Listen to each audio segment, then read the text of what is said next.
Užpelkių aukštapelkės atkūrimas. Žemaitijos nacionalinis parkas. Saulės spindulių neperšviečiama tankmė, drėgme alsuojantis oras, neįžengiami raistai ir liūnai, nepertraukiama garsų simfonija, gamtos didybė ir tirpte tirpstantis laikas ją grožintis. Tokią nuostabią ir kartu mislingą Žemaitijos gamtos didybę aprašo čia lankėsi kitataučiai. Tokią patyrė mūsų protėviai.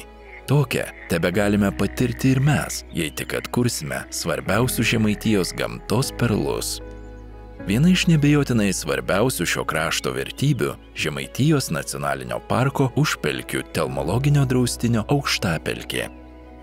Deja, dalis šios pelkės buvo nusausinta rankiniu būdu ir iki 1936 metų joje buvo išgaunamos durpės.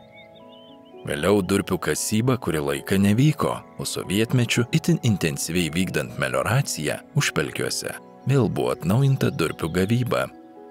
Ilgainiui, per 50 metų nuo durpių gavybos nutraukimo, didžioji aukštapelkės ploto dalis apaugo krūmokšniais, krūmais ir medžiais.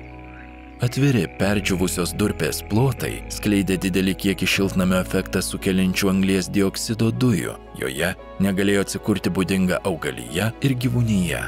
Aukštapelkė nyko. Tai paskatino imtis jos atkūrimo darbų.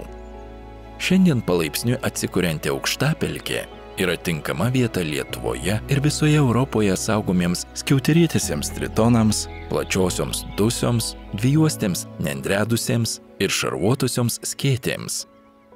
Galima tikėtis, kad artimiausiu metu, palaikant didesnį vandens kiekį pelkėje, minėtų rūšių populiacijos dar pagausės. Ilgainiui šioje teritorijoje galės gyvuoti ir retos visoje Europoje sparčiai nykstančios augalų rūšis, tokios kaip pavyzdžiui patvankinis pataisiukas, kupstinė kulingė, saulašarės ar pelkių duburiuose bei jų ežerėliuose augantis skendeniai. Užpelkių aukštapelkė – Žemaitijos gamtos perlas, leidžiantis patirti čia buvusią nuostabią ir paslaptingą gamtos didybę.